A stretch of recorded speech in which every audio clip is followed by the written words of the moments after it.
6 years ago, when Narendra Modi was elected India's Prime Minister, 600 million of his countrymen did not have access to a toilet.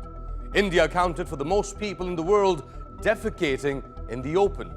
But now, a silent revolution has given millions of Indians access to a working toilet. How did it happen? I'm Ali Mustafa, and this is India's Toilet Revolution, Decoded.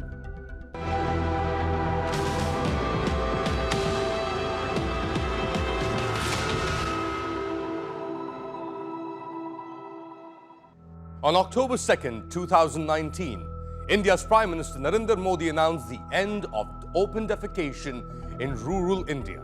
Since taking office in 2014, Modi had promised to provide hundreds of millions of Indians the privacy of toilets.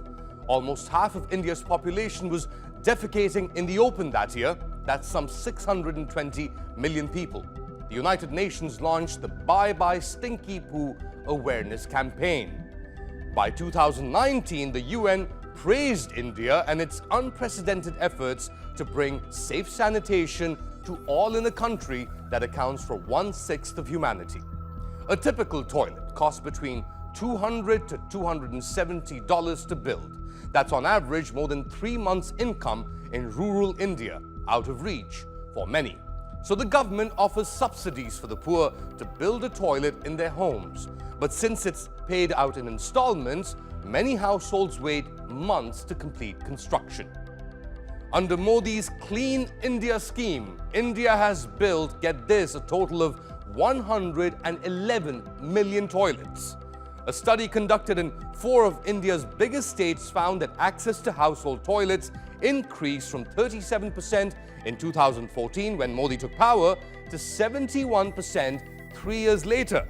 By 2019, the government said it had achieved its goal of providing toilets across the country, a claim that was challenged by some. But roughly 1/4 of people who owned a toilet continued to defecate in the open. So how did Modi convince these people to stop defecating in the open?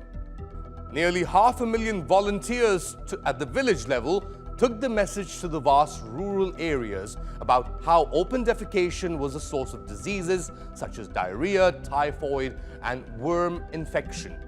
A Bollywood movie called Toilet, featuring a top star, Akshay Kumar, picked up the issue to emphasize how toilets at home improve security for women who venture into the fields in the cover of darkness.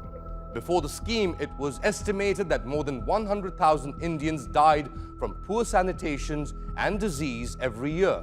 The World Health Organization estimated that Modi's Clean India campaign may have helped prevent the deaths of up to 300,000 people.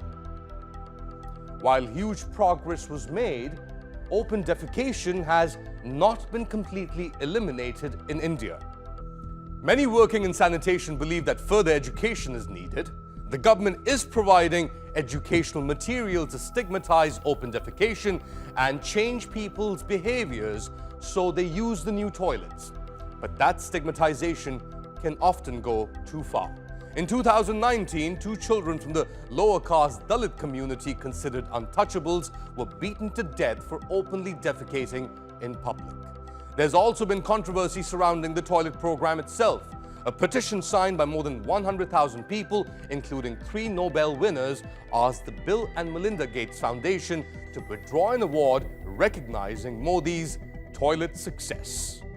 Undoubtedly, India's toilet revolution is a huge undertaking and has brought better sanitation for hundreds of millions of people. But the Prime Minister, the man behind the miracle, is a polarizing figure, often blamed for divisive rhetoric and violence against India's Muslim minority. Will his toilet revolution be enough to whitewash Modi's alleged crimes and ensure he is held in the same regard as Mahatma Gandhi, who also championed toilets as instruments of self-respect for all Indians? Tell me what you think. Send comments on TRT World's YouTube channel. I'm on Twitter at Ali_Mustafa.